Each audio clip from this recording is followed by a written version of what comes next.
ماہ رمضان کے اندر ایک سننے کو ملتا ہے ہمارے مومنین کو یہ حکم کہ خدا اور رسول پر بہتان نہیں باندھنا چاہیے.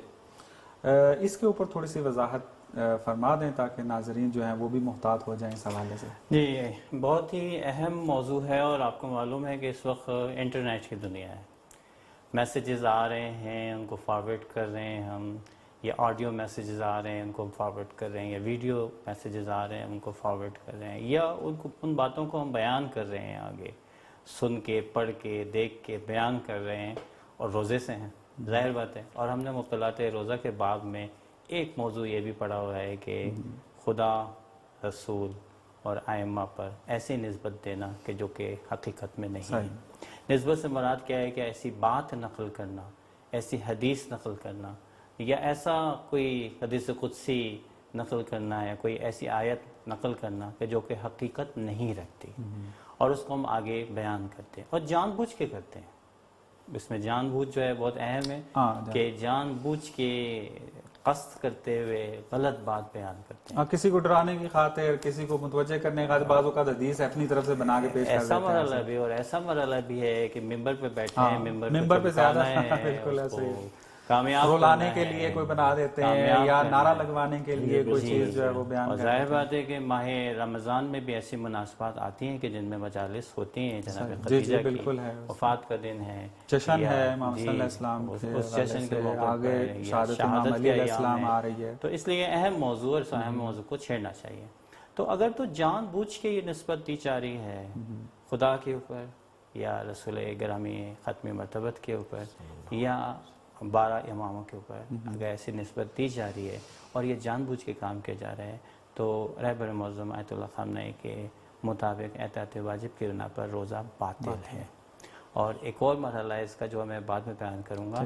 اس سے پہلے کہ وہ بیان کروں، ہم آ جاتے ہیں آغا سستانی کی طرف. آغا سستانی کے نزدیک بھی یہی ہے کہ روزہ جو ہے احتیاط واجب کی بنا پر اگر جان بوجھ کے نسبت دی جا رہی ہے خدا کی طرف، رسول کی طرف اور ائمہ کی طرف، تو روزہ باطل ہو جاتا ہے. باطل ہو جاتا ہے یعنی کہ یا وہ روزہ نہیں ہے، اس کی قضا کرنی ہوگی، تو یہ تو مسئلہ نہیں ہے. لیکن رہبر معظم فرماتے ہیں نہ صرف یہ کہ دو ایسی ذات ہیں خدا اور رسول، اگر ان کی طرف یہ نسبت دی جائے تو خدا اور رسول کی طرف، کہ نہ صرف باطل ہوگا بلکہ کفارہ جم ہے. کل ہم نے کفارہ جم کی بات کی ہے، جی حرام کی بات ہوئی تھی کہ ہم نے بتایا تھا کہ کفارہ جم کیا ہوتا ہے. وہی کفارہ جم جو کل ہم نے بات کی تھی، یہ 60 روزے رکھے گا، 31 مسلسل، باقی رینڈم، اور 60 مسکینوں کو وہ کھانا کھلائے گا. یہ ملا کر کرے گا. جبکہ آغا سستانی جو ہے اس کفارے کو نہیں بیان فرماتے ہیں، وہ کہتے ہیں بس روزہ باطل ہے اور کچھ بھی نہیں. یہ پہلا مرحلہ ہے کہ آیا جان بوجھ کے بیان چاہتے ہیں. شاید دوسرا مرحلہ بھی ہو سکتا ہے کہ انسان کو پتہ نہیں ہے. جب پتہ نہیں ہے اور اسے علم بھی نہیں ہے کہ یہ بات معصوم سے متعلق ہے یا معصوم سے متعلق نہیں ہے، اور وہ آگے بیان کر دیتا ہے، تو اس کا کیا حکم ہے؟ تو اس سلسلے میں جو ہے وہ اول تو یہ ہے کہ ہمیں نقل قول کے عنوان سے بیان کرنا، یعنی منسوب کے نام سے کرے، جی، کہ ہم نے ایسے سنا ہے، فلاں کتاب میں ایسے لکھا ہے، فلاں شخصیت نے ایسے کہا تھا، فلاں پوسٹ میں ایسا تھا، فلاں پوسٹ میں ایسے تھا. چونکہ پوسٹیں آج کل زیادہ ہوتی ہیں اس میں، تو آپ اس کو لکھ دیتے ہیں کہ فارورڈ ایز ریسیوڈ. تو جیسے ملی ہے ویسے میں فارورڈ کر رہا ہوں. تو ان چیزوں کے ذریعے سے جب آپ کو علم نہیں ہے، یقین نہیں ہے کہ یہ معصوم کی بات ہے، یہ رسول کی بات ہے، یہ خدا کی بات ہے، تو ہمیں احتیاط کرنی چاہیے اور اس کو نسبت نہیں دینا چاہیے. سیدھا سا راستہ ہے.